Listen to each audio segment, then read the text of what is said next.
بھائی عجیب مرحلہ فکر آ گیا ہے، اور اس نازک مرحلہ فکر پر میں کیا جملہ عرض کروں؟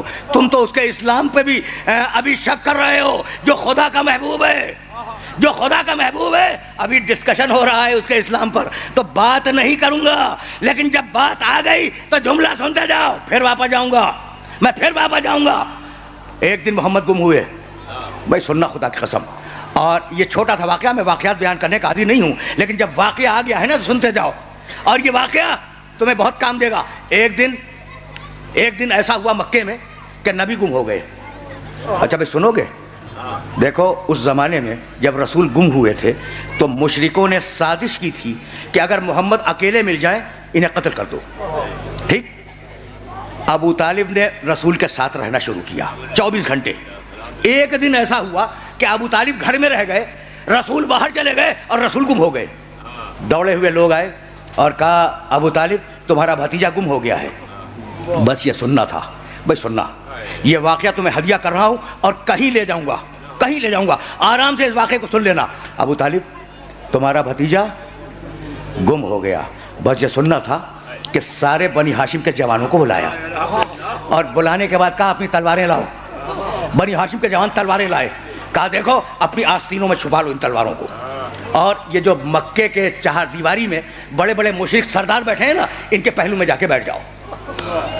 جوان بیٹھ گئے، اپنے غلاموں کو بلایا، ابو طالب نے اپنے غلاموں کو بلایا، کہا اپنے نیم کے لاؤ چھوٹی تلواریں، اپنی آستینوں میں رکھو، اور یہ جتنے مشرک سردار بیٹھے ہیں ان کے پہلو میں بیٹھ جاؤ، اور دیکھو میں جا رہا ہوں اپنے بھتیجے کی تلاش میں، اگر اسے لے کے آ جاؤں تو ان مشرکوں سے کچھ نہ کہنا، اور اگر میں اکیلا ہوں تو سمجھنا کہ محمد قتل ہو گیا۔ کچھ پوچھنے کی ضرورت نہیں ہے، تلواریں نکالنا، ان کے سینوں میں پیوست کر دینا۔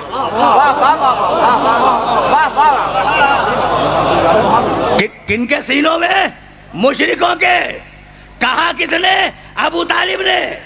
ابو طالب نے کہا مشرکوں کے سینوں میں تلواروں کو پیوست کر دینا، یعنی ابو طالب اور ہے، مشرک اور ہے۔ پہنچ رہی ہے نا بات؟ اب ظاہر ہے کہ واقعہ بیان کروں گا اور پھر واپس جاؤں گا مقام محمد کی طرف، لیکن جملے سنتے جاؤ، یہ جملے بہت کام آئیں گے۔ سارے جوان بیٹھ گئے، سارے غلام بیٹھ گئے، چلے ابو طالب 2 افراد کو لے کر پیغمبر کو ڈھونڈنے کے لیے۔ ان 2 افراد کے نام تاریخ میں موجود نہیں ہیں۔ دیکھو بڑا بیدار مجمع میرے سامنے ہے، اور میں نے عرض کیا نا میں واقعات نہیں بیان کرتا، اب جو واقعہ بیان کر رہا ہوں اس کے ڈیٹیل سن لو۔ تاریخ میں ان 2 افراد کے نام نہیں ہیں۔ چلے کوہ ابو قبیس کو عبور کیا، داہنے بائیں دیکھتے جا رہے ہیں کہ کہیں محمد نظر آ جائے۔ کوہ ابو قبیس سے نیچے اترے، سرزمین بطحا کو عبور کیا، سرزمین بطحا کے بعد پھر ایک پہاڑ پہ چڑھے، محمد کو داہنے بائیں دیکھا موجود نہیں ہے، سرزمین بطحا سے نیچے اترے تو دیکھا ایک مسطح پہاڑ پر محمد نماز پڑھا رہے ہیں، ان کے پیچھے علی نماز پڑھ رہے ہیں۔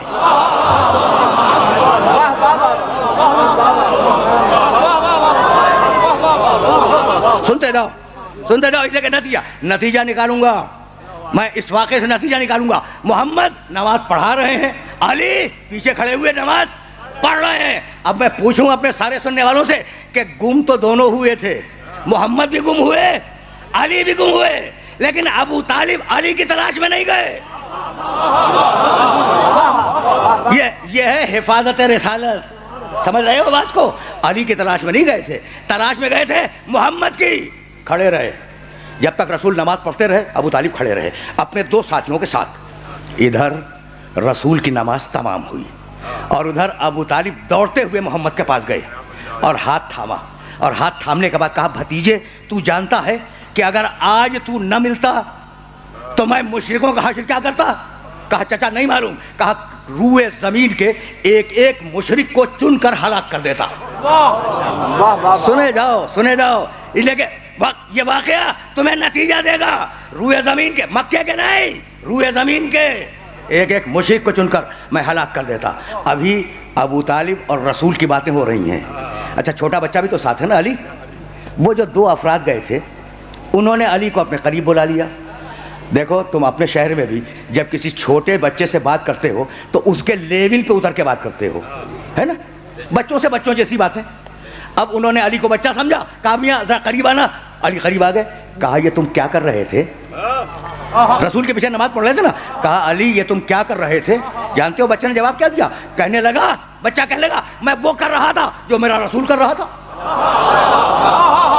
میں وہ کر رہا تھا، میں وہ کر رہا تھا جو میرا رسول کر رہا تھا۔ کہا تمہارا رسول کیا کر رہا تھا؟ کہا اللہ کی نماز پڑھ رہا تھا، میرا رسول اللہ کی نماز پڑھ رہا تھا۔ تو ایک مرتبہ شوخی میں، بچوں جیسی باتیں، شوخی میں علی سے کہنے لگے کہ تم نے نماز پڑھنے کے لیے، اللہ کی نماز پڑھنے کے لیے اپنے باپ ابو طالب سے اجازت لے لی تھی؟ تم نے نماز پڑھنے کے لیے اللہ کی اپنے باپ ابو طالب سے اجازت لے لی تھی؟ بس جیسے ہی سوال ختم ہوا بچے نے جواب دیا کہ اللہ نے مجھے پیدا کرنے کے لیے کیا میرے باپ ابو طالب سے اجازت لی تھی؟ بس سننا بھائی، سنتے جاؤ۔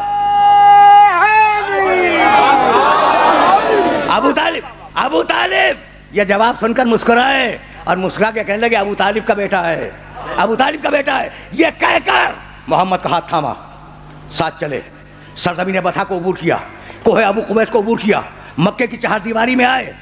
وہ جو بڑے بڑے مشرک سردار بیٹھے تھے انہوں نے ابو طالب کے چہرے پر جلال دیکھا۔ اس مرحلے کے لیے میں نے زحمت دی تھی، اس پورے واقعے کی۔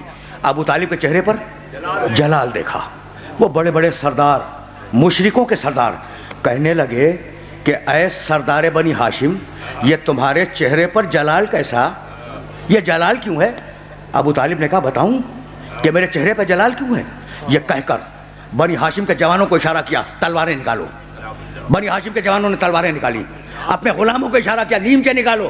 جوانوں نے نیمچے نکالے۔ کہا میں گیا تھا اپنے بھتیجے محمد کی تلاش میں، اگر محمد نہ ملتا تو یہ ساری تلواریں تمہارے سینوں میں پیوست ہو جاتی۔ یہ کہہ کر ابو طالب نے ایک شعر پڑھا اور اس شعر کو اپنے سننے والوں کی خدمت میں ہدیہ کر رہا ہوں۔ علم تعلمو، کس سے کہہ رہے ہیں؟ مشرکوں سے۔ علم تعلمو انا وجدنا محمدن نبیا کموسیٰ خط ذالک فی الکتب، کیا تمہیں نہیں معلوم، مشرکو تمہیں نہیں معلوم کہ ہم نے محمد کو موسیٰ جیسا نبی پایا؟